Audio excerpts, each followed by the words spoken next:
But when we're talking about emotionally being available and actually expressing what's actually going on inside, I mean, that was certainly not modeled. I wish someone had kind of told me or shown me what I know now through the experience of fatherhood. And maybe to some extent, that can only be experienced, that you can have any experience you want as a dad. You can have any experience you want as a man. It may require you to face certain aspects of yourself that are scary. It may require you to get out of your comfort zone. It may require you to study something that you're unfamiliar with. But if you really want to be there, and in the way that I want to be there for Luca, it's the most challenging and stretching thing I've ever experienced. And the same thing goes for just being a better man. And it's exponentially the most rewarding thing.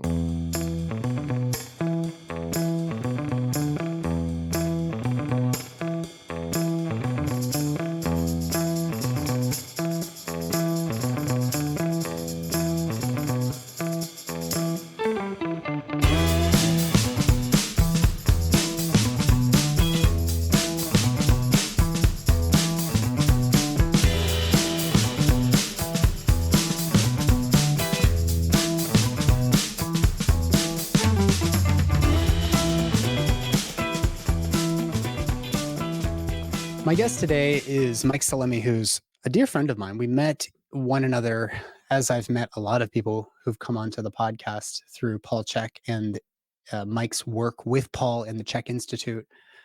But it goes far deeper than that. We met in person for the first time at Paul's 60th birthday, and then we had just kind of, exchanged info once in a while. And then he and his beautiful partner, Lauren, who's also been on the podcast, they found out they were pregnant and they asked for some support. So I supported them through their pregnancy, including going on a sacred hunting trip with our mutual friend, Monsell Denton, in Austin. And we did a little medicine ceremony. We connected deeply around this dilemma for men in becoming fathers. And we've bonded and become very, very close ever since. And I think that the reason that I have such an allurement to this gentleman is that he comes from what you would consider the most masculine kind of space. He's a former world champion power lifter at a very young age. He became a world champion kettlebell lifter shortly thereafter. And this guy, he like oozes masculinity. And when we started talking about his role as a new dad, and even really up until the point that he became a new dad, what I saw in him was a human being, first and foremost, but also a man who was actively trying to shift his consciousness, his awareness, his priorities to a place of presence. Before we have children, us men are really incentivized, both by mother culture and our social networks, to put ourselves first. It's this sort of, the lost boy kind of mentality. I'm going to get myself as fit and strong and lean and ripped and whatever, biohacked as I can. And while that's great, as soon as you have a baby, everything shifts. It shifts from merely self-preservation to putting yourself ahead of this child, literally and figuratively, for the rest of your life. And the grappling that so many men have with that transition is the source of a great deal of suffering for men. So Mike, having gone through so many athletic and lifting heavy things related ordeals, he has now shifted his work to focusing on men who are also grappling with this transition.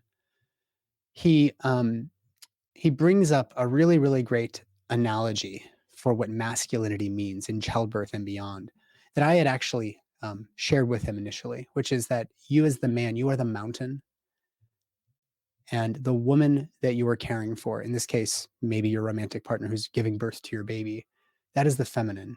And the role of the masculine is not to tell the river how to weave its way through the mountainside, but to provide an anchor in order for the feminine to express herself fully.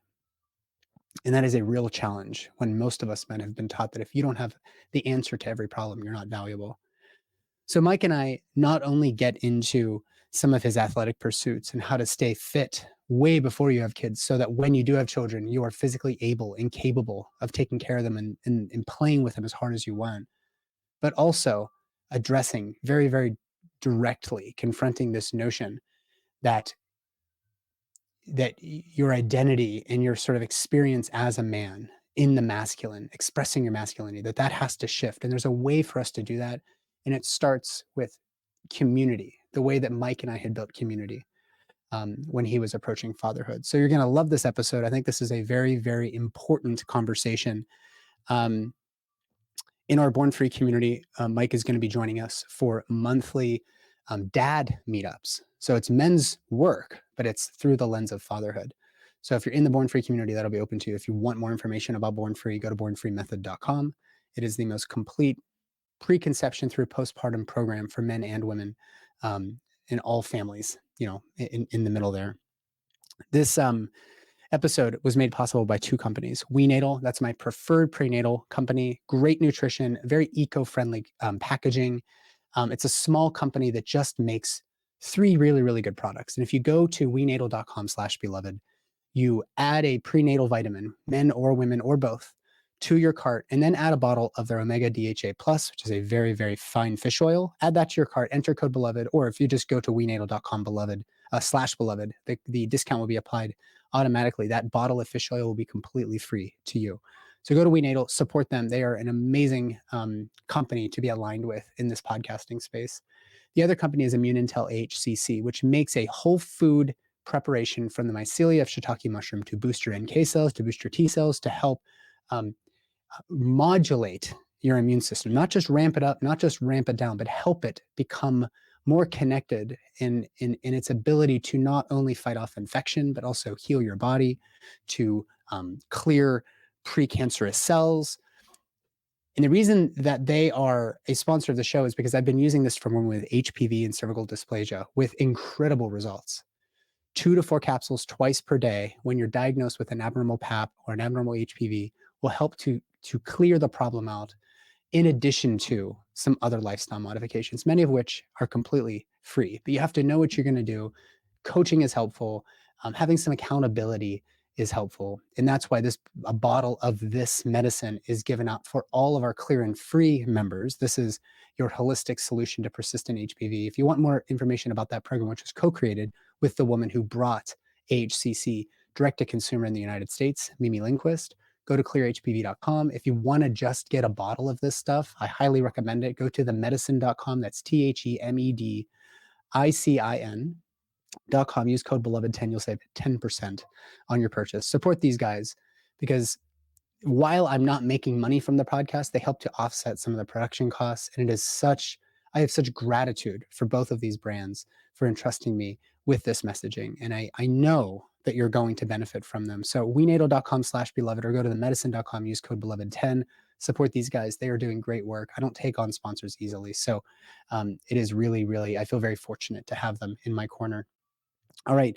My conversation with Mike Salemi. By the way, if you appreciate anything he's saying and you want some of his online support, he has great online programs. We'll talk a little bit about them. One is called Kettlebell Lifestyle. The other is called Athleticism for Life. I use both of them on a regular basis. You can save 20% on either program by going to mikesalemi.io and using code BORNFREE20 for 20% off.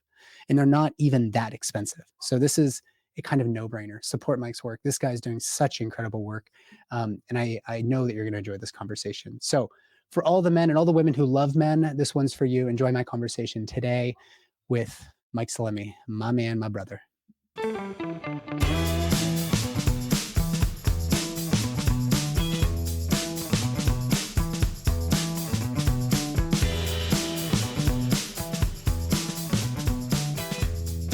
Mike,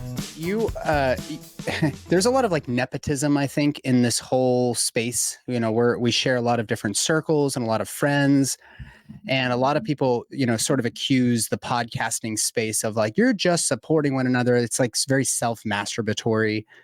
And so you've been on the podcast before, at least twice. And the reason I have you back now is because you will continue to create and improve upon how you show up in the world. And of course, you've had some recent life changes. The last time you were here, you had just, you and Lauren, your beautiful partner, have just given birth to Luca, who's now, what, 14 months now? Like, just time is cranking away. And you've also helped me recover from an injury. It was a rotator cuff injury. And you've now become like my personal sort of fitness guru. But most importantly, it's no like hard task for me to like acknowledge that I want to spend an hour and a half just riffing with my buddy Mike, who I don't get to see very often, but we've gone hunting together. We've done, some medicine ceremonies together, and we talk all the time. But it occurred to me, like, why don't we just do a podcast? Let's just like let people see what it's like for two men to support one another, because you are like one of my good dad friends with young kids. And so the first question I have for you, Mike, and I haven't been able to engage with you in this way specifically, but you are emerging as a coach for men. And now that you're a father, I think that that's especially important nowadays. But I'm curious, from your point of view, we hear a lot about men's groups and men supporting men. Why are you the guy for this? Like, what unique life experiences can you draw into this program, that you're offering to men now worldwide, that is so unique? Yeah, it's such a good question, brother. I mean, there's so many different types of men's work. Like when I hear men's work, like that can mean so many different things. Like if I heard the Yeah, word women's work, I'd be like, what the fuck does that mean exactly? What are you talking about? But by and large, I mean, it stems from my own life experience. And so for my whole life, since I was 14 years old, since I touched a barbell, I knew more or less what I wanted to do. I knew I wanted to support people in general in elevating their health, their performance, how they show up in the world. And so that was my journey for the last, I mean, it's been there since 14 years old. So from competing in powerlifting, where my whole facility or my whole, we had 18 guys basement powerlifting team, 10 years in that realm, I was only surrounded by men, blue collar men, police officers, firefighters, garbage men. And that type of human who's just putting in work to support their family, the real yeah, life problems, the real life struggles, that's where I was spending every single day from 14 to about 24, 25. And then yeah, competing in kettlebell sport at a high level. So, I mean, honestly, by and large, I am so committed to just being a better human.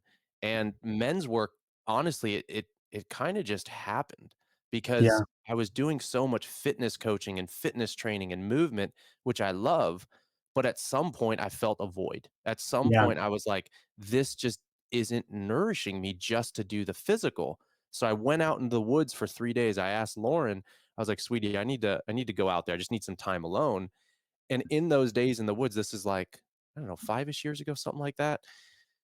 The only question that I asked myself in that time period was, to the extent of like, if there was no limit, if I could do whatever I want, what the F do I want to do? So it was the first time that I really allowed myself permission to dream, especially in a transition point when I didn't know exactly what I was going to do. And in mm, those 3 days, three things came up. One, I was like, I really want to create containers where guys can come together and share. I mean, by and large, and I know you'll resonate with this, especially with dads. So many dads and men in general struggle silently. yeah, Like they just don't talk about it. So I wanted a space, one, that I was already going to for my own support, that I could create via my brand where everybody's welcome. And then I also wanted to learn the shamanic drum. And then, as you know, Mongolian throat singing. yeah, 3 things that for a long time, I would have been like, "That's not for you. Why the F are you doing that?" So really, I mean, everyone's got their brand. There's a lot of good people doing really good work. All I can speak to is just, I mean, we're just trying to bring men together and lead them through a process where they can really figure out what it is that they want and experience the tools that'll get them there. yeah, yeah. Through all of my medical training, I saw a meme on this, but I'm stealing it because it's like the more education you have, the better you are at suffering in silence. Mm, Like, or being unbelievably unraveling with stress and doing it silently. That's really what higher level education is all about. But that's also what it is to be a high level athlete. Just suffer in silence and perform, and then get your kibble. and do it again the next year and periodize all the training. And it just turns into this like your output is great at the end of the season, hopefully. But what's happening from the beginning to the end is really you just dialing in this one facet of yourself without ever being able to really expand. And now that I'm in a very vulnerable space in pregnancy, in childbirth, I never realized how much of a counselor I was going to become for men who Mm. have absolutely zero idea, how to embrace this opportunity of becoming a father. And there's no guidebook. I mean, my program, Born Free Method, offers a lot of resources and there's a lot of opportunity there. We're actually starting a group for dads within that community to meet once a month and just have a space to share. Because I don't know what maybe you can share a little bit about what the men in your life growing up modeled for you, but it certainly wasn't what you do.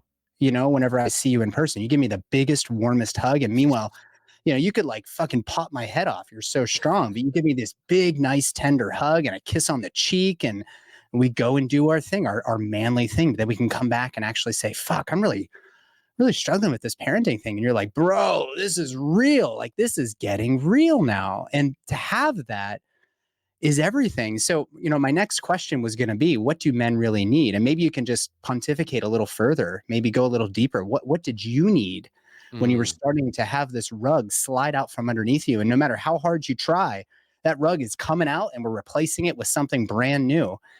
What did you need when Lauren was like, I'm pregnant, baby? And 9.5 months later, there's a baby coming. Like, how did you prepare? What did you need? And if you didn't have it, what would you advise um, somebody like me who does this counseling? Like, what do men need in this process?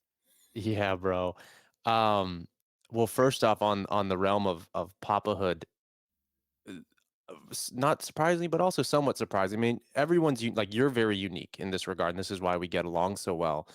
And a good majority of the advice that I had been given from other dads was, yo, for the first 2 years, Mike, it's not about you. You just Yeah. work your tail off, put food on the table, take care of Lauren, but forget you and Luca. Basically, like I think they even said you're not important.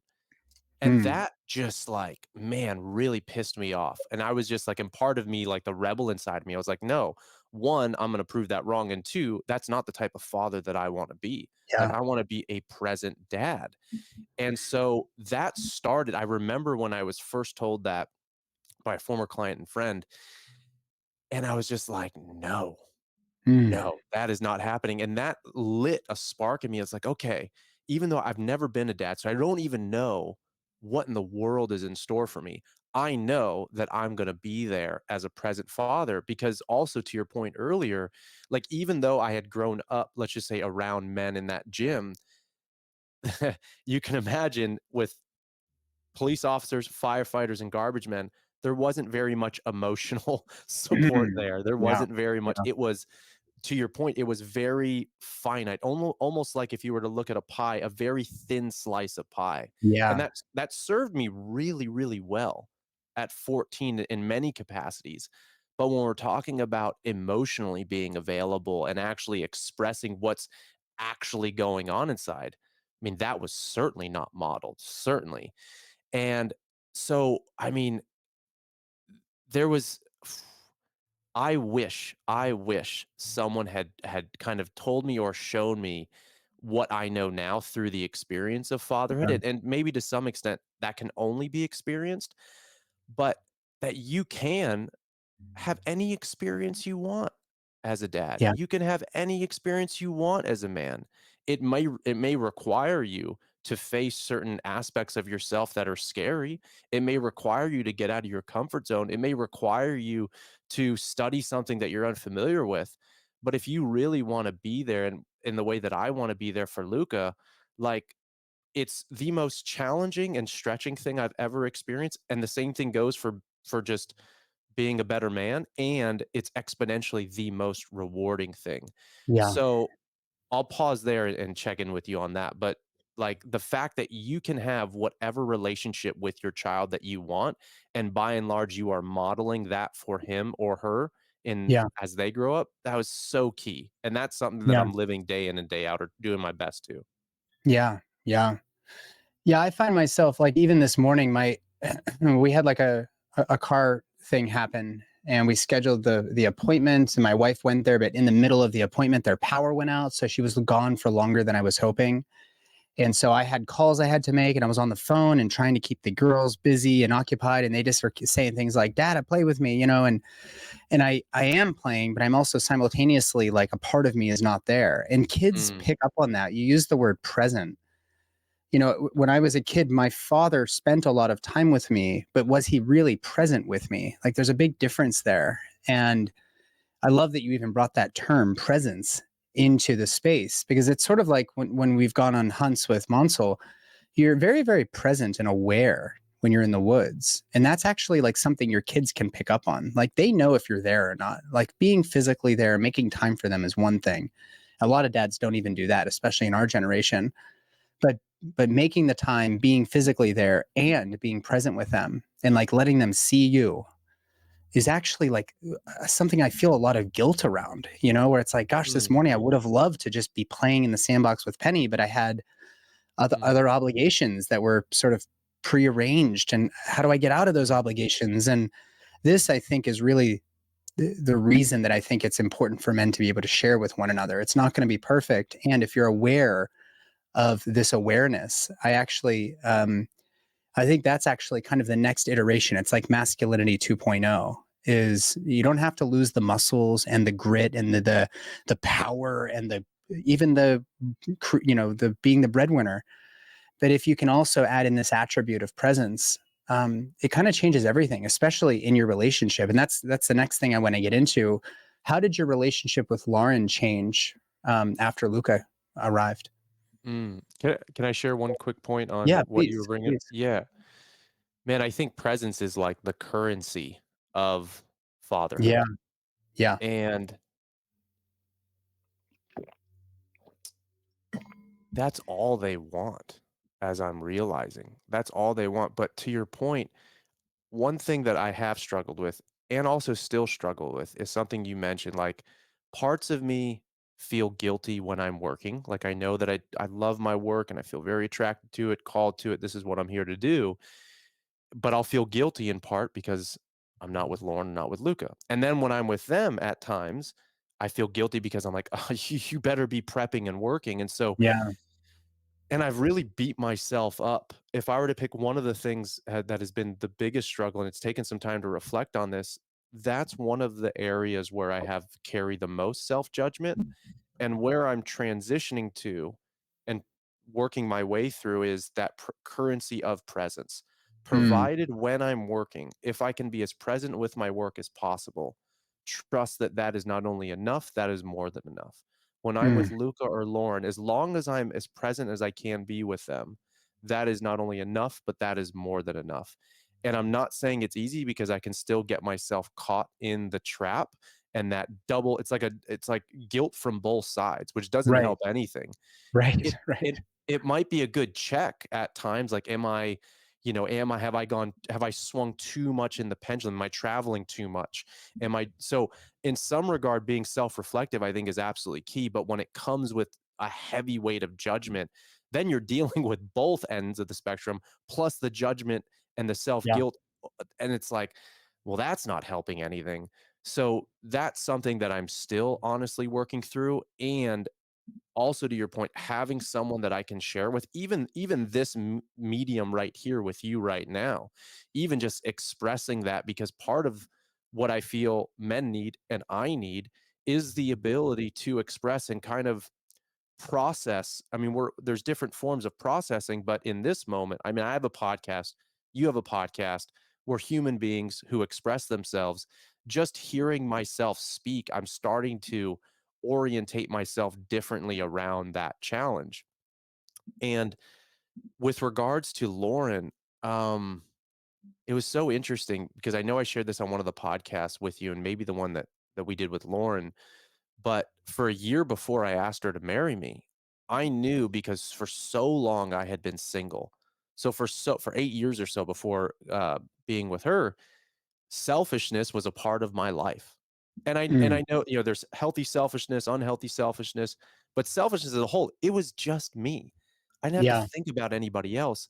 But I also realized that if and when I was going to be a dad and or marry her, I needed to put the energy of team ahead of everything else. And so now, like we just got back. I mean, I was just on a hunt, and then I just got back from the first full-blown family vacation we've ever taken. And Luca had a meltdown on the way home. Like it was on the plane ride from Kauai. It was rough. Like it's gonna Mm. take me a day or two to recover from that. And what I will say is I keep going back to thank motherfucking heaven that I put and this is such a new experience for me and the training that I did before or the intentionality of like, okay, what would team do in this situation? What would it be like today to wake up and focus on Mike being a team player as opposed to Mike leading for himself first? And that Yeah. repetitive decision making serves me so much better now that I'm a dad. So I would say we are challenged in many regards more than we have, and we've got more tools and maybe even more importantly, brother, maybe just like more of a willingness to work through it together because the Yeah. tools are really helpful. But if there's not a willingness to go through the fire with each other when Luca's like literally at level 11 on a plane flight and she's juggling him, trying to breastfeed him, then passing him to me. And like, if there's not a willingness, if I just sat back and was just like, I'm going to watch a movie, put my earphones on full blast and let her take care of it, like that's to me, that's just not the father that I want to show up as. And so Yeah. it also gives me an opportunity to like really deepen the trust and the love in our relationship through caring for Luca and through caring for our relationship in that way. Yeah. What was I'm gonna put you on the spot here a little bit, but that's what Yeah. I do, and I know you can handle it. This guy's a former world record holder in powerlifting. I think he can carry some questions from the good doctor. What was either right before, like during pregnancy with Lauren or afterwards? Can you tell me about a big blow up you guys had in your relationship and how you worked through it? Yeah. Happy to.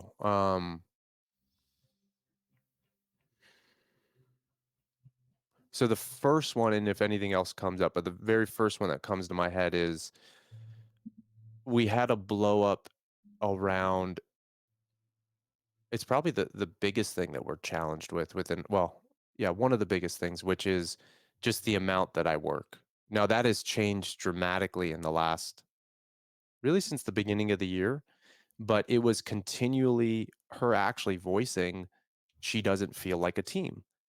And as much as I try to put that at the forefront, she had voiced, and I'm going to paraphrase that part of her had been resenting me for as much as I was working. And Wow. that was so, so hard for me to hear.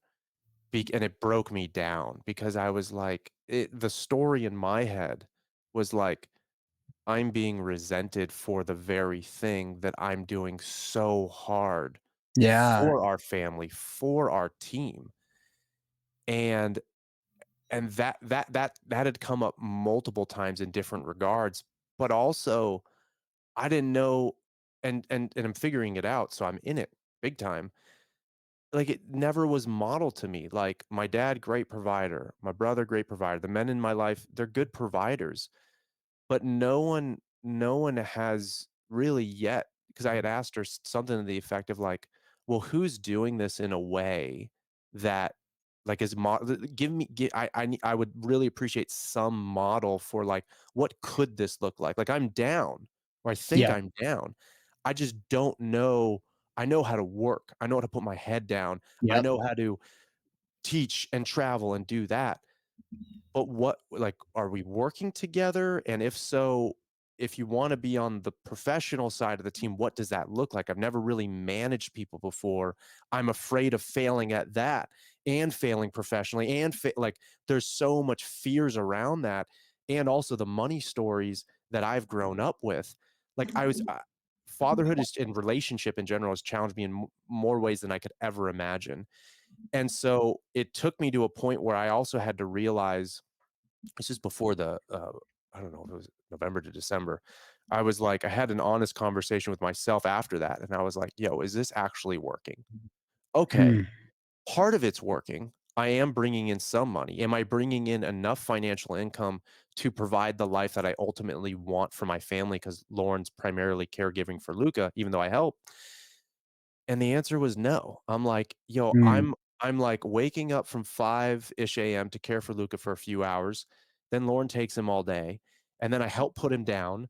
And then once they go to sleep, I'm up till 10, 11, 12, 1 AM. And I will push, I will grind, I will do that.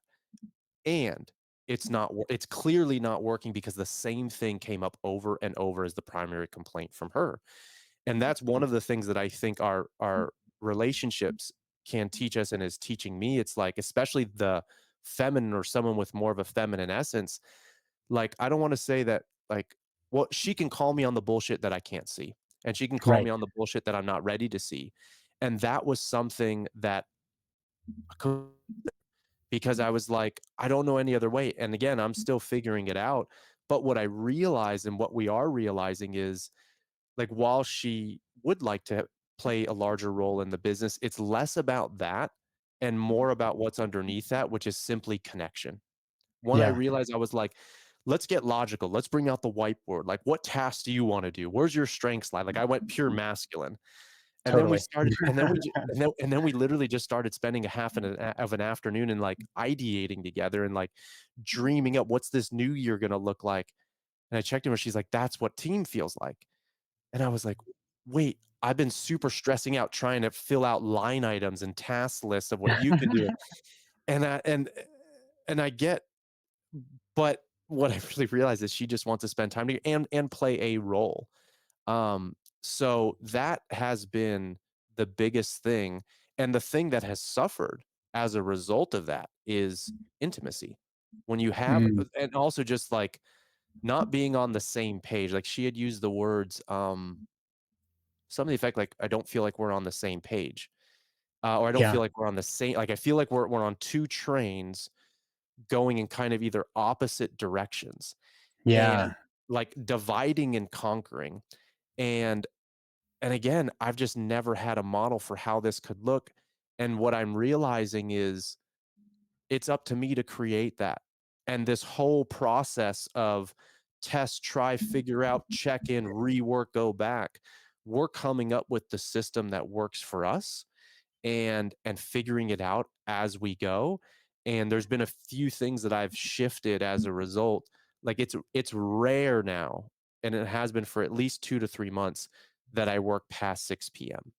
Like, I Mhm. was starting to, like, there might be 1 or 2 nights of the week where I'll communicate that might need to happen, but just that and what that has, like, the cascade, just that has made a massive change as one big step to implement into, like, the relationship dynamics. Right, like she's a part of the planning. She's like a She's a part of the whole planning process. Yeah. Yeah, Yeah. nailed it. You mentioned it, you mentioned intimacy, and I think, kind of reading between the lines there, I think, both our listeners and both what you're sort of implying there is like, when do we actually get to be close and physically touching or kissing or having sex or whatever else? And of course, intimacy can mean various things, but I want to actually hone in on that meaning of intimacy.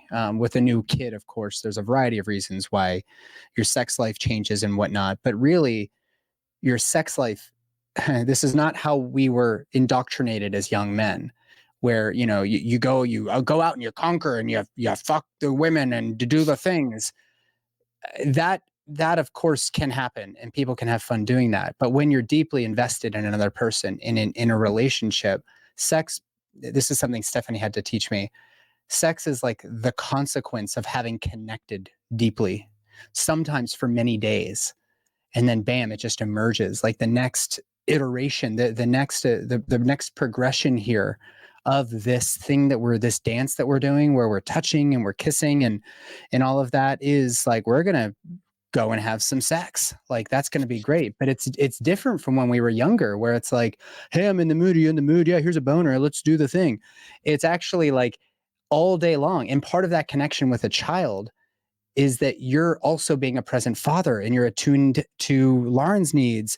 And maybe you're doing like a little dance party as a family and we're all eating dinner together and we're all just flowing together. And then when the baby goes down, that continues with the ultimate outcome, sometimes not as frequently as before kids, sometimes results in sex. And it's like just the ultimate peak. It's like the climax for lack of better terms of the connection. And I think young men who are, they're our buddy Paul Check calls them the lost boys. It's like you're 26, yeah, you look great, you feel great, you're able to like just you feel like you could conquer the world. Well, to me, I don't have too much like interest in being coached by those Mm. young men if they haven't had to do that dance with a little child who's desperate and craving your authentic presence. And that's where I think it's a real flex of masculinity. This is this new thing I've been really pondering. Fatherhood is the ultimate flex and test of your masculinity. So, with that in mind, what is masculinity? Like you ooze masculinity, but what is that? Like what are men like us in our late 30s? Like we still want masculinity, but what does masculinity mean to you given everything you've gone through in the past couple years? So, I mean, the analogy of the mountain and the river, like, Mhm. we'll start with that, and we'll kind of, like, carry that through, because I do think it's evolving. I do Yeah. think that, uh, where we're at today as a society, the pressures, the roles, the responsibility, the awarenesses that we have, the models that we have, like, it is evolving, but if the masculine as a theme, which is in all of us, as you know super well, is like the mountain, which is the structure, the integrity, the center column of the body. Um, it's what holds. The masculine holds the feminine, and the feminine being analogous to the river, the water, which is anything synonymous with thoughts, feelings, emotions, and say anything connected to movement, right? So our own masculine holds our own feminine. And each one of us is going to have, I think, by nature, whether it's through our upbringing, the environment we were in, just our innate, just like our soul, like what's at the root of our soul essence has more or less of, if we were to look at a scale, where like maybe on a scale of two polarities, you have feminine and masculine, they're opposite polarities, yin and yang. You're going to have men, for example, who may actually, while being men, they may be more feminine in their core essence than masculine. And that's Yeah. totally okay. I think it's part of knowing ourselves in this process is knowing where we kind of tip on the scale. And but that being said, I would say that even though I'm very I don't want to say soft, like there's softer aspects of me. There's like feeling components and emotion. Like there is a warmness or maybe more feminine qualities within me or of that essence. I've got more of a, if you were to compare both, I've got more of a masculine essence. And part of that, and I think this is also why having a group of men can be super helpful. Like part of that, maybe we do know, but I actually think it can be more clarifying and helpful to ask the close men in our circle and ask them, how do they experience us? Right. If I were to ask you, closest Paul, Shervine, Kingsbury, like some of the guys who I've gone through some of the deepest work and I've had some of the most vulnerable conversations, and it's just like when we hang out, I just want to know what Nathan's up to. I don't like, I mean, we're not talking about the weather. It's just like, dude, just tell me what's going on. You struggling right now? You thriving right? I want to celebrate you. I want to just want like my brother. And if I were to ask all you guys, how do you experience me? You know, do you experience me as just my core essence? Like before I even put on the masks, how do you experience me? And if the vast majority, and it might take some deeper introspective work and stuff like that, I would venture to guess you guys would probably say Mike has more of a masculine essence compared to feminine essence. Now, that can be really, really helpful. So in terms of the masculinity conversation, I would say it's more of the rock, the mountain, the stability, the consciousness component. The feminine being that dynamic interplay of emotion, sensation, thoughts, feelings, etc. What was the other part of your question, brother? I think it was really more about, yeah, like what does masculinity mean to you now that you're a dad? I think that's really kind of the crux of what I was trying to get to. And has it changed maybe over time, which I think you've already kind of answered. I think what we were modeled as masculinity was what you were doing when you were working in that blue collar garage gym with a bunch of really strong, solid guys that perhaps didn't necessarily share their deepest regrets or guilt or shame in the way that some of these other men that you've mentioned have actually not only shared with you, but also given you permission to share with them. And that's, I guess, the essence of men's work. Yeah, I totally agree with that. And what also came up here in that is I think a healthy masculine is someone who one recognizes where they fall on that spectrum, Yeah. Yeah. embraces it, and continues to increase their capacity, especially if they have a greater masculine essence than feminine essence, to hold more of their feminine Mhm. and embrace that, and then to hold more of their partners. And but the thing that I was thinking back to is when you were relating back to intimacy. So when you were talking, I was like, spot on. Foreplay happens foreplay happens during the whole week. It's like Uh, it's like breakfast. Like it's breakfast is foreplay. Yeah. it's so Literally and figuratively. it's so true, and the challenges around that. So there's the practical component, like just the logistical challenge of we do co-sleeping, right? Yeah. So Luca will get up, he moves a How dare ton. you, by the way. Oh, incorrigible. Sorry, go on. Well, that's what we found works for us, and it has its own, challenges where, we could be in the mood and starting, and then he wakes up and cries and immediate stop. And we don't get back into it. And so there's the logistical challenge of just scheduling and the unpredictability of co-sleeping. Um, but, you know, how do I say this? Mm,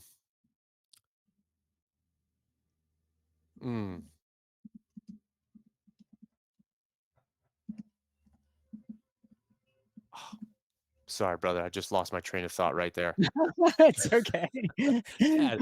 Well, we're talking about foreplay, we're talking about, intimacy and how you have to work towards that, and, like, that is it's like an ever changing target. It is requires every bit of your presence to really acknowledge how um, the various aspects of what you need, what your partner needs, what your kiddo needs, what your if you've got a boss, what your boss needs, what your family and friends need. Like when all of that is flowing, and it's just extra complicated when you have more than just yourself to worry about, intimacy as a consequence of connection becomes a lot harder. So I don't know if that jogs Yeah, anything, but that that absolutely does. That absolutely does. So it is just logistically more challenging, but then also, and this is what I'm coming to understand, being a mother is, yes, very there's that nurturing component, which is huge. However, motherhood in and of itself, there's many masculine aspects of it. Like, the amount of right. structure and the amount of, doing, go like, all of that stuff, it's actually quite a masculine role. Like, Yeah. to so, the challenge with the intimacy component is, I think for me and many men, it's the logistic side of how are we gonna get this in and flow with it, and also, if you're primarily in a masculine dominant role in essence, and then your feminine partner or the feminine aspects of a male partner, whatever it is primarily in her masculine, you don't have that polarity. So the Yeah. polarity gets lost. And so the surrendering, the relaxing down, which is going to create that attraction and then that spark for intimacy, that's the other thing that's quite challenging. And so that's one of the biggest awarenesses, even though mothering, yes, it is a feminine aspect. It's so much feminine aspects. It requires so much structure and requires so much of her rising into this role that, for this phase of life, yes, it serves a purpose, but in terms of intimacy, it actually, I think, repels. And so what it's caused us to do, and is inspiring us to, is like, one, get some help. Like, we need some help so that she can step out of this role and maybe get, whatever it is, get her hair done, get her nails done, go, relax, where she can soften into, you have her as a mom, and then you have her. So you have Lauren as a mom, then you have Lauren, and yes, they're connected, but they're also very separate. And Yeah. so it's, when can this is my observation, but also through conversations.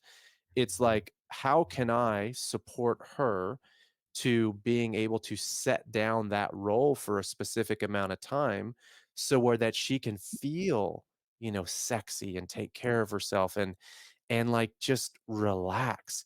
And then from that Yeah. place, that's where we can kind of enter into more of an intimate exchange.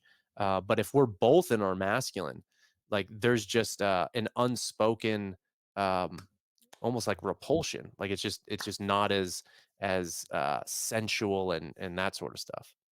Yeah. Yeah. Yeah. Um, yeah. A friend of mine and one of my mentors, her name's Rochelle Garcia Saliga. She was on the podcast and she talks a lot about this postpartum period where the mother and the father are both going to need two support people. And for the birthing woman, one of her support people is going to be you. And then she needs a distinct support person that is somebody that is not you. And then the dad also needs two support people. But interestingly, Lauren can't be your support person because they are completely occupied with this new lying in period and coming back into their new reborn self. So Mike Salemi then needs two people to support him. This is her framework for like the ideal postpartum experience. Do you feel like you had that support in the postpartum period? And it's okay if you're like, if you say no, because I Mhm. don't think you need it until you look back and you're like, fuck, it would have been nice to have like two people that I without having to lean on Lauren as much as I normally do. Because my wife is like my emotional guru. Like she really calls me out, holds me accountable, and also like helps mend my wounds when I fuck up. And in the postpartum period, she isn't that person. She can't be. So Mm. I felt kind of lost. I wasn't really sure who was supposed to be my person, but it certainly couldn't be Stephanie. I'm curious what you think about that. Mm. I love that. So I had, like, I do have my own men's group and stuff like that. Yeah. And I do have a bunch of, great dear friends that I can call anytime you're one of them.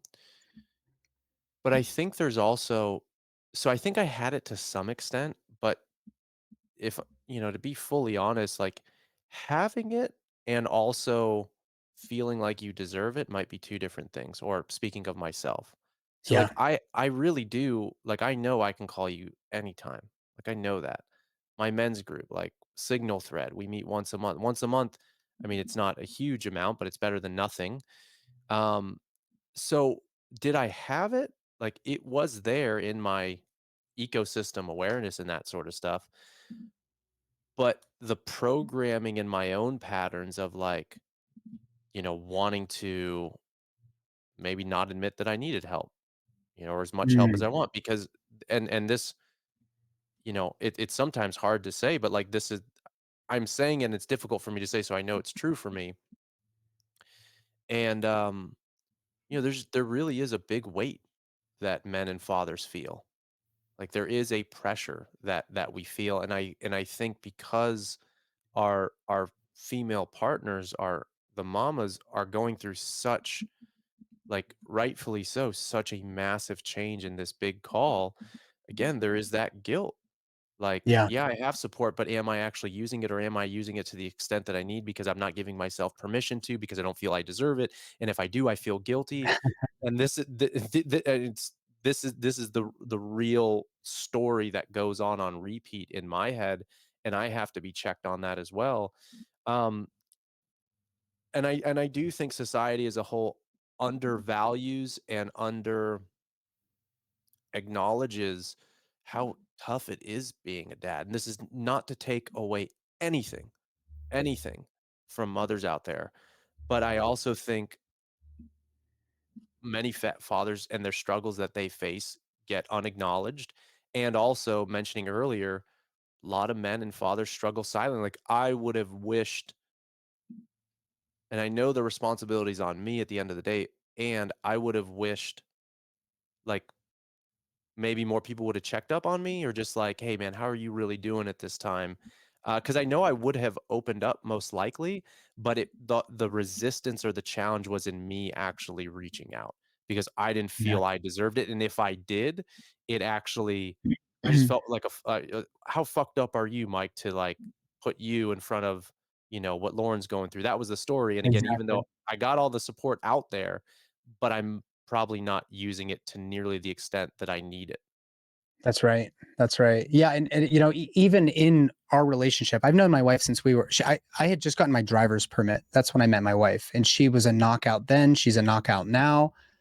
I'm just fortunate to have met somebody so young. And we did have a period where we dated other people seriously when I was in med school. But of course, here we are. The universe like conspired against all of our, the cultural milieu of reasons why you should have so many sexual partners in your life and all this. So it's sort of like, okay, if you got to get through the work, you got to do the work in this relationship. And we're doing just fine. I don't mean to give it, any other impression, but even after like, what is it now?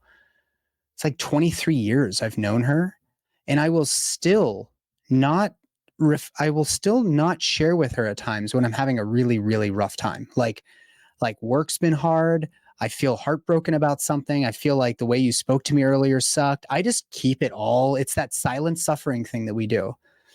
And she now, interestingly, is more upset that I didn't share it with her Mm, than about whatever it is that I'm even worried about. mm, Like the the house could be burning down and I might just be this stoic, hard-headed whatever. I'm going to go fight this fucking fire. And if I don't share with her how scared I am, she doesn't care about the fire as much as she cares that I'm not communicating with her how I'm feeling on the inside. And that has blown me open. Like that is a very hard exercise for me. mm, But if she pokes me enough and prods me enough, then I will eventually be like, you know what? I'm just like really, really having a hard time with the girls. And she's like, me too. Oh my gosh, let's talk about it. We pour a glass of wine and there's our evening. And that's actually so important for people who are feminine dominant to like really be able to see you and to receive you. That's what that yin energy does so well. But she's not nourished if I don't let her see me. It doesn't matter how mm, much money we're making or how awesome and buff you've gotten me through your online programs. Like she doesn't give a shit about that. She wants a guy who's like really willing to connect. And if it means to cry once in a while, like it's bonus points. And so it's a very, very different experience now for me in reconciling like what does being a man really mean, like what is really needed of me here. It's actually for me to be as soft in the belly as I possibly can, but mm. to remain a strong, strong in the spine, soft belly, strong spine. So any last thoughts you have around that, because I want to take a brief pause and then we're going to get into some ways that dads can also take care of themselves. The thing that comes up is, I love that soft belly, strong spine. Um, that's happened a few times with Lauren and I, especially with regards to, and I've shared this with you, like this is a new role that I'm in, not just as a father, but to be the financial provider for more than myself. And I've many times been so scared to say like, I don't know if this opportunity is going to work out, or, I'm putting in 10 times more hours than is actually returned, whatever it is, and or things about family, Yeah. and I'll come to tears. And Mm. and she said she'll con- frequently say um, like this is what I've been craving, paraphrasing, but like this to me is what I need, or this is what I've been craving, or this is what I need in our relationship. And it's continually taken me aback, and I'm like, what, really? Like I don't get it. Like, okay, okay, I'm listening. It's still a challenge for sure Mm, because I like, I want to, I wanna be the rock. I yeah, wanna be the rock for my family, and also the reevaluation of what does masculinity mean to me, and courage is a big part of that. yeah, And so so I think, and this is the same thing in men's work as well. It's all related, right? But I'll always say to the guys, like, it takes 3 things on this journey, 3 things. And I think the same thing is with, fatherhood and relationship. Curiosity, genuine, deep curiosity of yourself, of your partner. Courage to face the scary things and the be willingness to share and maintain that softness or willingness to the willingness takes a lot of courage to be willing. And then the third thing is the commitment. Because Lauren and I were actually having this really good discussion. We did a date, first like date in a while when we were on vacation. My parents watched Luca and we went out just to the beach and we just sat and do anything. Oh, and then did we have pina coladas? We did. I think we had a pina sure colada. hope you did. Yes. Um, we just sat on the beach and we're just talking and just like we were discussing what I was sharing was when men come to men's groups and stuff like that, like they'll share their hearts and they will complain. Like I'll complain too. But there's a difference between, and she was able to identify this and it made so much sense to me. There's a difference between like complaining and voicing where you're challenged within a safe group of Right, men right. from voicing that same thing like with or without commitment. Because, like, I may be voicing it because I need to either vent, I need feedback, I need a reflection, whatever it is. But the underlying thing, I'm fucking committed to this. I'm not Yeah, like, I recognize that this is the work. This is the yeah, work for myself, my soul, my spirit, our relationship, Luca, all of that. But if I were venting and complaining, and yet the commitment piece wasn't there. That's the biggest difference between like real spiritual work and just complaining just to complain. yeah, So the yeah. commitment piece I think is super important. So courage, curiosity, and commitment are the three things. I love that. I love that. Yeah. All right, man. Let's take a very, very, very brief break. I'm gonna go void my bladder, and we'll come back and we'll talk about how people can engage with some of your other work, which is really in the physical fitness, conditioning, strength sort of world. And I certainly have plenty of kudos to share of my own. But let's take a very, very brief pause, and we'll come right back.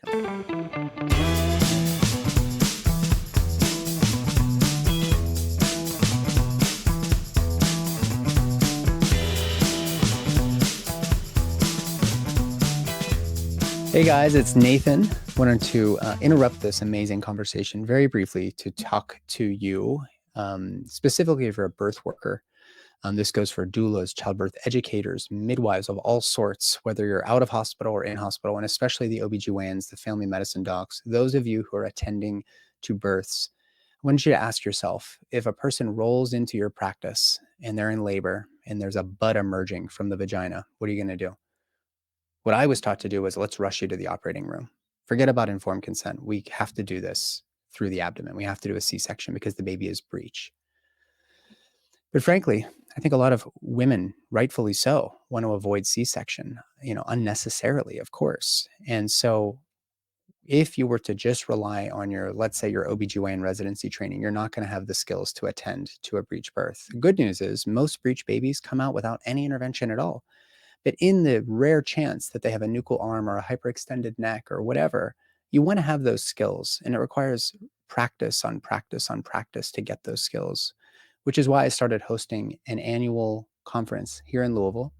And in 2024, we're going to be leveling up this entire program. This is the 2024 Born Free Twins-Breech Conference, where you're going to be able to get plenty of simulator experience with very, very well-trained educators and instructors. You're going to hear from a variety of midwives and some doctors. Um, This year, we're featuring the Spinning Babies team, Breech Without Borders team. Stu Fishbine's going to be there. Christine Laria is coming with the Breech Without Borders team. She was a recent addition. Carol Gauchi from the Pacific Northwest is coming. We're also bringing 2 keynote speakers, Machilo Motse, who's a newly crowned PhD from South Africa, as well as Doña Angelina Martinez Miranda from Cuernavaca, Mexico is coming. These are instructors that have quite a bit, a breadth of knowledge and experience in order to help round out your own education. I haven't even mentioned Tracy Vogel, who's an OB anesthesiologist. She's going to be coming in to talk about trauma-informed care. Hermine Hayes-Klein is coming to speak to informed consent. There is so much that we're offering here. And I've only gotten to the didactics part. There's going to be plenty of time to practice on very realistic mannequins. And there are going to be some other activities for you to do some healing and as a means of community building. So we're going to do some trauma release work, a musical odyssey with Rebecca Kelly G. There's going to be some ecstatic dance in the mornings. If you're open to that, it can be very, very releasing because we've suppressed so much of this stuff throughout our lives that if we can't use our voice and our bodies in an expressive way, it's going to become a second chakra issue. It's going to impact our reproductive organs and our overall health. We're going to be screening Aftershock and having a panel discussion with Shawnee Benton Gibson and Omari Maynard, both of whom were featured in the film because Omari's wife, who is also Shawnee's daughter, she died as the result of what I would call medical negligence due to the color of her skin in the medical system. And that's what Aftershock, the film, is all about. We're going to do a breath workshop with Sarah Tremoli of Effigy Breath. There is just so much healthy food, healthy community, healthy conversation in a very, very safe space. No breakout sessions. You're all going to be in the same room together in a very intimate setting, which I think is very, very important for this work. If you're interested in coming, go to bornfreetwinsbreech.com. Register as early as you can because the price will gradually increase as we get closer and closer to the event. There are a few opportunities available for work exchange for students or people who are otherwise unable to attend for financial reasons, but everything will be on site at the Omni Hotel in downtown Louisville, a beautiful hotel with some very, very beautiful meals and beautiful spaces that we're all going to be sharing together. I hope to see you in Louisville. The dates are August 8th through the 11th with an opportunity to do either NRP certification or a simulator intensive workshop with one of our instructors on the 12th if you want to stick around. And for those who stick around, maybe there'll be some other goodies along the way. bornfreetwinsbreech.com. I hope to see you in Louisville.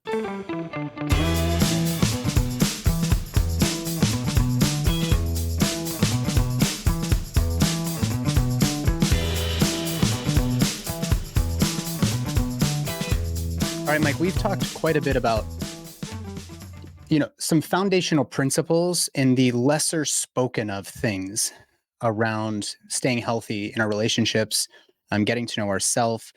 I think that, what your type of the language you provide to these topics is invaluable for any man who's, whether or not they're going to have kids. I just think, frankly, I think we need more Mike Salemis in the world.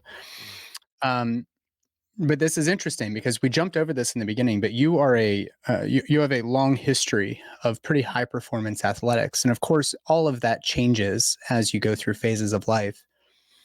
For me personally, I used to be a USA weightlifting coach. I used to be a CrossFit coach. I used to be a rock climber. I was an Ironman distance triathlete. Like I've done all that stuff. And of course, I kind of got bored with it, to be frank. And now with 2 little girls and everything, for all the reasons we've spoken to, I'm looking now for like the best bang for my buck. And so you and I met not long ago. I had a rotator cuff injury. You helped me rehab that using some basic principles. And then you were like, hey, why don't you check out this program and try it out? And it sort of changed everything for me. The first was kettlebell lifestyle, where now I have a whole set of kettlebells, but even with a light kettlebell, I was able to actually get a workout in my garage, not even having to drive away, go to the gym or whatever, and swipe your little fob and do the whole thing.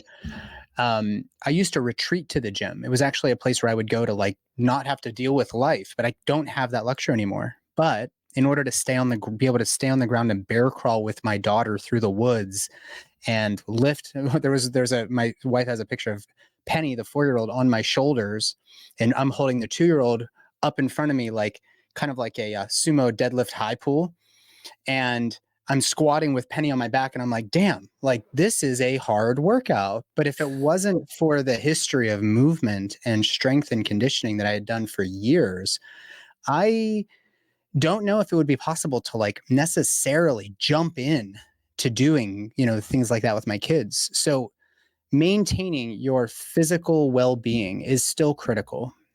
And even with kids, if not even more important once you have kids, because you want to be around for so many years. So the exercise piece is really important. And I think you have taught me more about the principles of biomechanics than virtually anybody I've ever met in my life. And so I want to thank you for that. I want to thank you for helping me recover from this shoulder injury. But most importantly, I really want to give you, a couple minutes to really talk about how is your strategy around physical, let's just call it physical fitness. I don't even like the word fitness because it means different things to different people. But your physical aptitude, your ability to show up for your family, for your kids, for yourself, go on these hikes, go on these hunts. How is the sort of motif around exercise changed now that you're in this phase of your life? You're not a 19-year-old like lifting a fuck ton of weight off your chest in the gym. Yeah, man. Well, first off, thank you so much for sharing that because yeah, this is a big part of my life's work as I was, sharing earlier. Like definitely there's been a transition into men's work, but men's work encompasses and contains this physical aspect. I think what's really changed and what's different is, well, one, the stakes. So I'll use an example. Like, so your shoulder rotator cuff, my right knee. I've had right knee pain for a few years now for a number of reasons, LCL outside of the knee. And I don't know about you, but, like, when you're in that rotator cuff, like, you just legit can't do remotely as much as you want with Yeah, your kids. Like, the ability to move them or throw like, I'm sure you do this with the kids, you fucking swing them around, do circles with them, like, yeah. pretend like you're going to the ground, then lifting them up, like, we don't realize the dynamic nature and the variability of just playing, and when you're Which Mike, in. let me Yeah. add that there are multiple uh, studies that have been done within the child psychology world in this neurodevelopmental space that demonstrates that kids, especially their fathers, roughhousing with their fathers is so important to their healthy development. And here's the kicker. It's actually healthy for our development as well as fathers to be roughhousing with our kids. We get that same like spike in the good that my wife gets when she is able to sit and just like cuddle with the Oh. kids or to be playing like parallel playing with them or whatever. So I just want to throw that in there. Like there's actually it's really important that we're physical with our kids. Go on. Sorry, I didn't want to derail you there, No. but this is And important. I'd love for you to, if you don't, whether it's, send me video, book, whatever, because that's something that's just, I don't know, it's just been innate in what Luca's helped me unlock. And I say unlock because, like we talked about before, like what was modeled to me was work.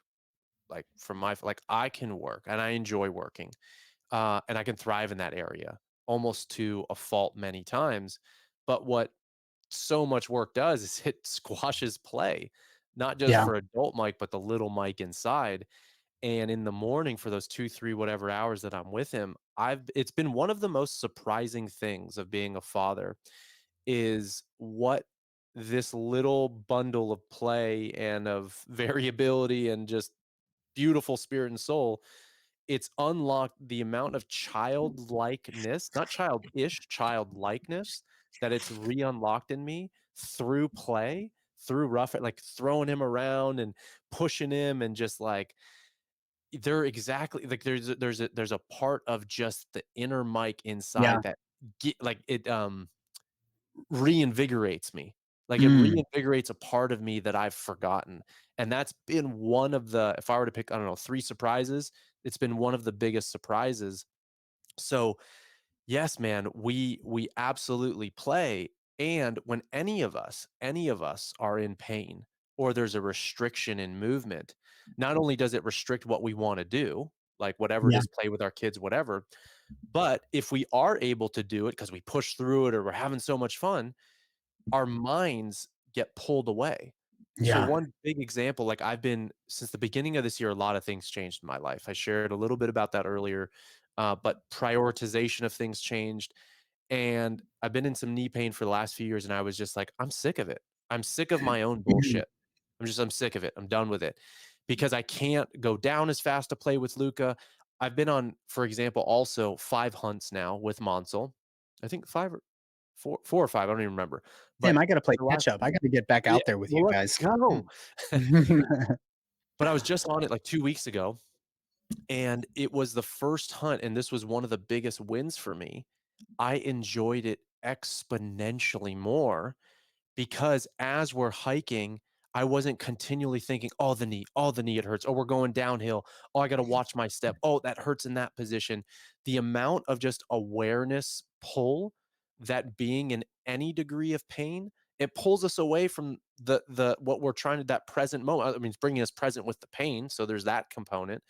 But this is also Right. why in working with athletes or just anyone with a large, I don't know, physical goal, I've always said one of the most heartbreaking things, and I've learned this through being injured multiple times, competing at a high level, one of the worst or the most frustrating things as an athlete is when you are stopped in your natural development or evolution as an athlete because of something like an injury or some type of restriction. Now, there's a teaching moment in there, and that can propel you in a different way or for a different reason that you might not be able to see in the moment.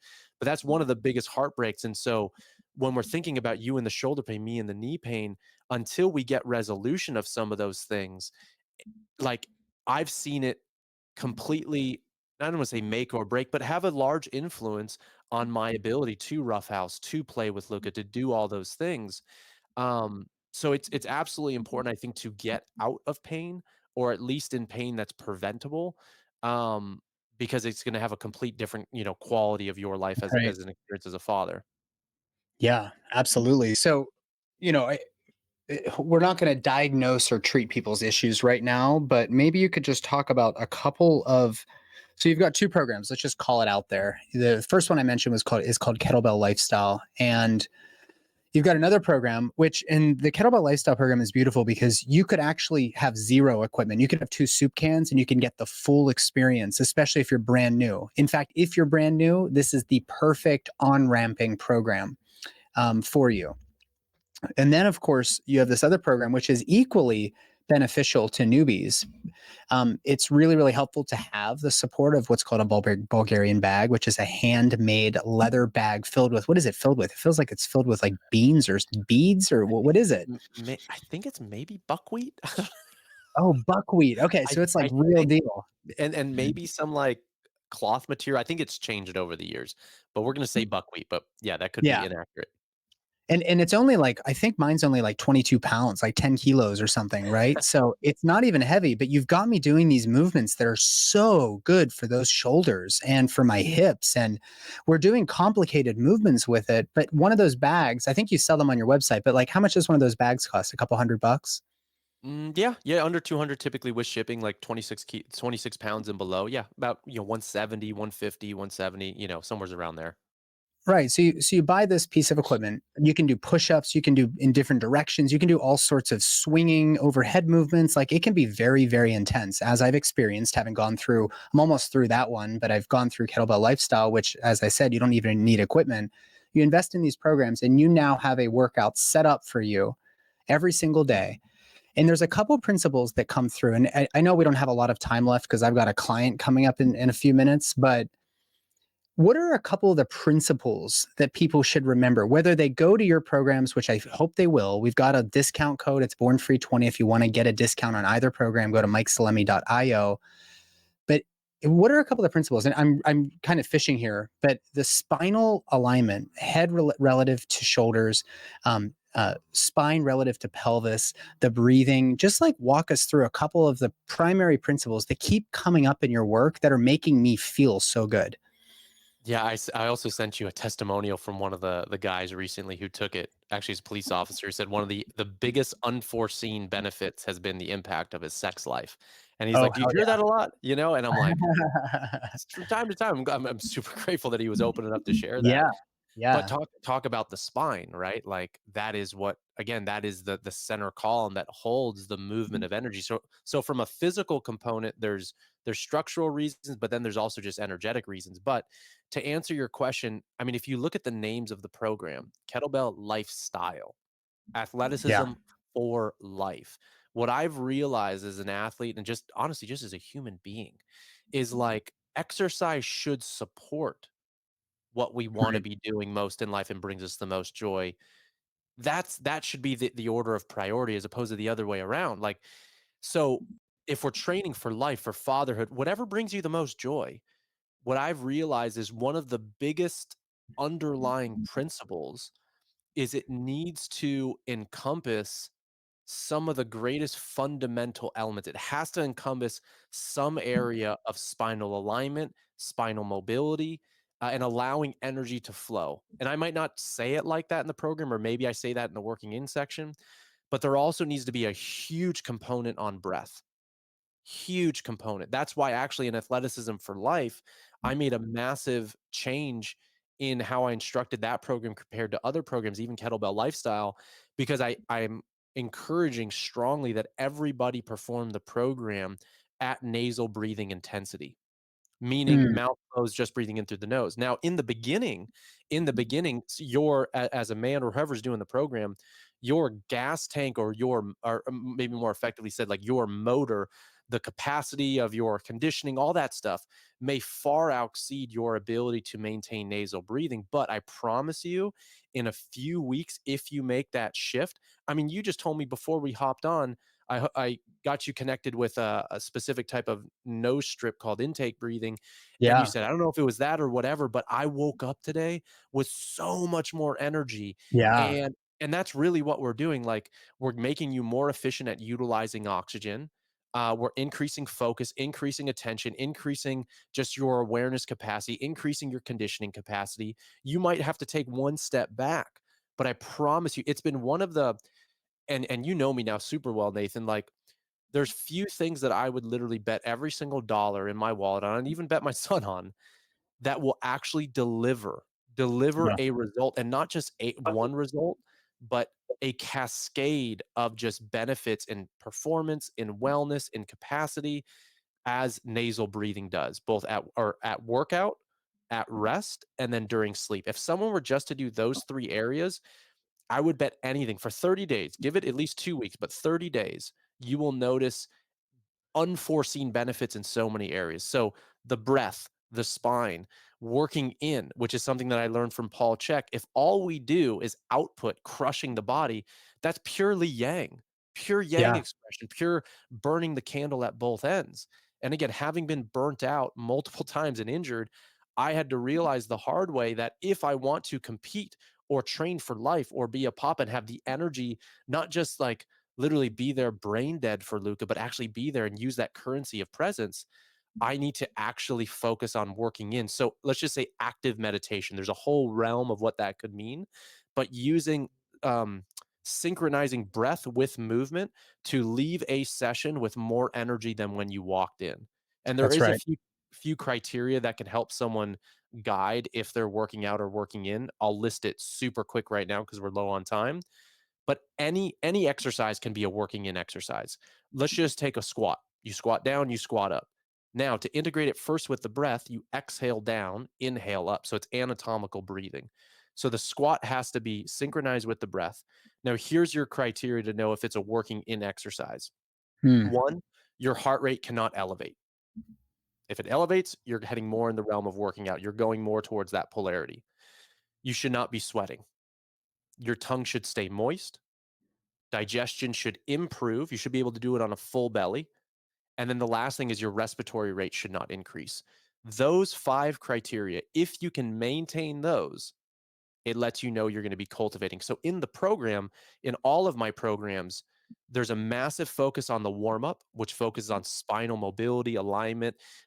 There's a massive focus on breath, technical skills. If I were to say one of the most important things in being a papa or a man in this world is the ability to adapt, is the ability to be flexible, is the ability to when you feel you are at your brink of threshold in whatever capacity, can you stay heart open? Can you stay available?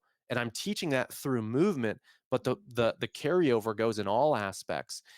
And so the reason why I teach skill development is because, like you were saying, I mean, even just me, I was playing with Luca like crazy at the airport yesterday, just entertaining him and being a goofball. And if I was in knee pain or didn't rotate or know how to lunge and do all these things now, when I'm in the moment, it's unconscious. I'm just going for it. But if I didn't have those requisite factors, like embedded in my nervous system, one, my body and nervous system wouldn't feel safe in that area, and I'd probably get Yeah. injured or I Yeah. wouldn't. So we're teaching skills, we're teaching how to restore the body, we're focusing on breath, we're focusing on the spine. And then another key principle is these programs are the closest thing, honestly, to working with me one on one because they are personalized when you get in there. And you would see what I mean by that when you're in. However, everything is phased. Like one of the things I know you'll resonate with this is like if you're continually in a ass kicker phase, in a performance phase, in a competition phase, you Right. can or look at it from the seasons. This is why we have seasons. The performance phase, the push, push, push, that's summer. If you're stuck in perpetual summer, you will burn out. You Right. will or something will give over time.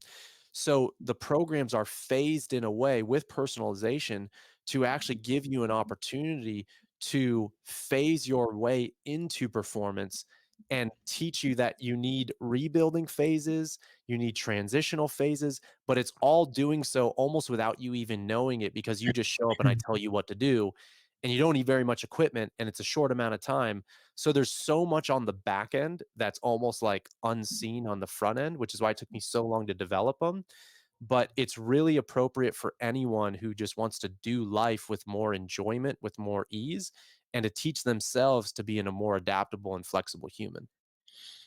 Yeah, we get sushi once a week, and we've made a practice of if we order out, which is at most once a week, we will eat at like this little low boy table, Mm, and we'll sit on our bum and like kind of like Japanese style.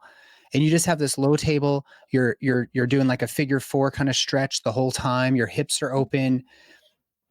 Before I really started dialing this stuff in, when I was just cranking out heavy weights and whatnot, I could sit, but I wasn't actually as comfortable. Now, when you use the word mobility, what I like to think is I can keep my posture and my breathing in any position. So this is kind of like laying down a healthy foundation such that if I decided I wanted to run another marathon, which I doubt that's ever going to happen, but if I wanted to go on a hunt with you and Monsell and Kyle K, I could put in 6 to 8 weeks of like some more refined conditioning in order to like push it a little bit more. But I already have this foundation. I'm not like getting off the couch for the first time. Like this is like the new me. And one other thing I'll add that you commented on is if you wake up in the morning and you don't feel motivated to work out, work in.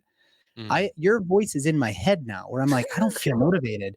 So it's like maybe I'll just play like a little pickleball, or maybe I'll just do some restorative yoga, or maybe I'll just do your warm up and just move a little bit. And that feels good too. But like, I'm not going to push it today because I didn't sleep well. The girls woke me up. I didn't eat healthy the night before, although that's not generally a common thing. But like, if we go to out with friends and we have a couple drinks, like the next day I might just be like, I better just recover. Like, I don't need to be pushing myself any harder. And so, Mike, you are a gift.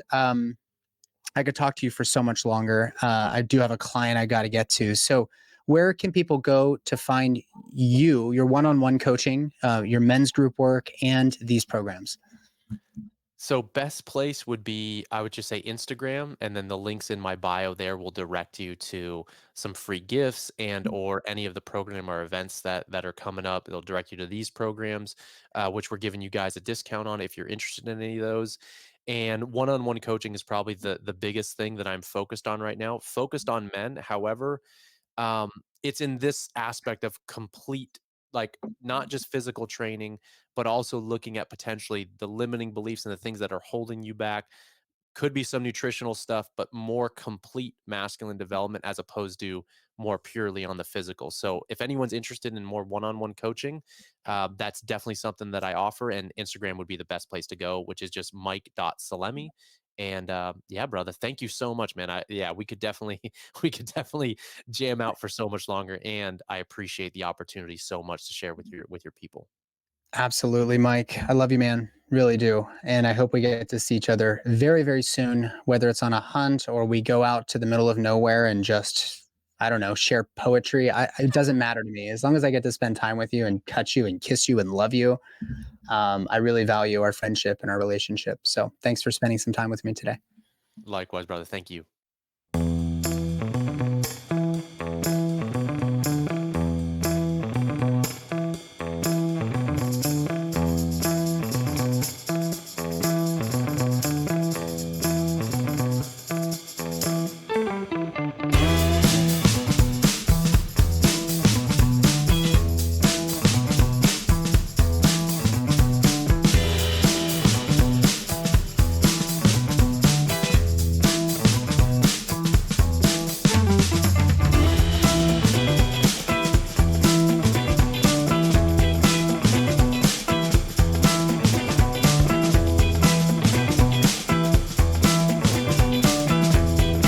But when we're talking about emotionally being available and actually expressing what's actually going on inside, I mean, that was certainly not modeled. I wish someone had kind of told me or shown me what I know now through the experience of fatherhood. And maybe to some extent, that can only be experienced, that you can have any experience you want as a dad. You can have any experience you want as a man. It may require you to face certain aspects of yourself that are scary. It may require you to get out of your comfort zone. It may require you to study something that you're unfamiliar with. But if you really want to be there and in the way that I want to be there for Luca, it's the most challenging and stretching thing I've ever experienced. And the same thing goes for just being a better man. And it's exponentially the most rewarding thing.